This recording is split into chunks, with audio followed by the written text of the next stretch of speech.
সম্ভ্রান্ত পরিবারের সন্তান, আপনার কতটুকু সম্পদ রয়েছে, কতটুকু সুরত রয়েছে, চেহারা রয়েছে।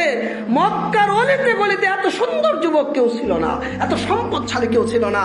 রাসূল সাল্লাল্লাহু আলাইহি সাল্লাম বলছেন, আমি মক্কার অলিতে গলিতে এত সুন্দর কোকড়ানো চুল বিশিষ্ট, সুন্দর চেহারা বিশিষ্ট যুবককে আমি দেখিনি। যাকে দেখেছি তার নাম মুসআব ইবনে উমাইর। ঐতিহাসিকগণ বলছেন, একটা জামা একদিন ব্যবহার করা, দ্বিতীয় কোনোদিন আর ওই জামা পরিধান করে। সবচেয়ে দামি আতর ব্যবহার করতেন, দামি পোশাক ব্যবহার করতেন। সেই মুসআব ঈমান আনলেন। মা জানলো যে মুসআব ঈমান আনয়ন করেছে, মুসআবকে বন্দি করলো। মা খায় না, ঘুমায় না। মুসআবকে বলছে, যতক্ষণ তুমি মুহাম্মাদের দ্বীনকে পরিত্যাগ না করবে আমি খাবো না, ঘুমাবো না।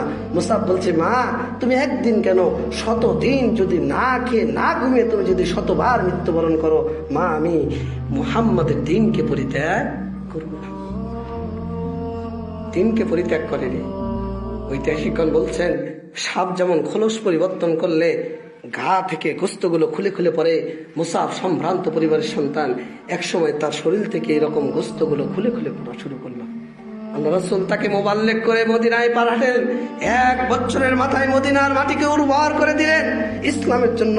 আল্লাহ নির্দেশে সাহাবীরা রাসূল সাল্লাল্লাহু আলাইহি ওয়াসাল্লাম মদিনায় হিজরত করলেন। মুসআবের ফসল। সেই মুসআবকে আল্লাহ বদরের যুদ্ধে রাসূল সাল্লাল্লাহু আলাইহি ওয়াসাল্লাম দায়িত্ব দিলেন পতাকার। সেই মুসআবকে উহুদের যুদ্ধে আল্লাহ তার রাসূলের মাধ্যমে দায়িত্ব দিলেন পতাকার। তিনি পতাকার সেনাপতি, পতাকা নিয়ে বীর দর্পে যুদ্ধ করছেন। মুশরিকদের টার্গেট পতাকা। যুদ্ধের ময়দানে ইসলাম এবং কুফরি সবচেয়ে বড় একটা মানদণ্ড। যদি ওটাকে অবনমিত করা যায়, মুসআবকে টার্গেট করলো, পিছন থেকে আঘাত করলো, ডান হাত কেটে ফেললো। মুসআব বাম হাত দ্বারা পতাকা উত্তোলন করলেন, বাম হাত কেটে ফেলালো, 2 বাহু দ্বারা পতাকা উত্তোলন করলেন। পিছন থেকে মাথাকে আলাদা করে দেওয়া। মুসআব মাটিতে লুটিয়ে পড়লেন। যুদ্ধ শেষে সাহাবীদের লাশ অনুসন্ধান চলছে।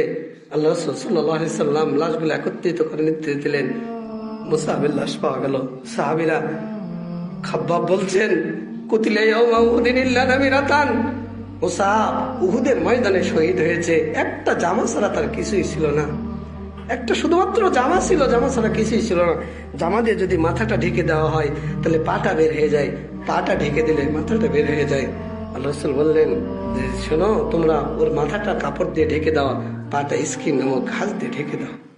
রাসূল বললেন, মা রাআইতু লিম্মাতান ওয়ালা আরাক্কু হুল্লাতান ওয়া আনআমা নি'মাতান। সাহাবীরা শোনো, আমি মক্কার অলিতে গলিতে এত সুন্দর চেহারা বিশিষ্ট, কোকড়ানো চুল বিশিষ্ট সম্ভ্রান্ত পরিবারের সন্তান আমি কাউকে দেখিনি।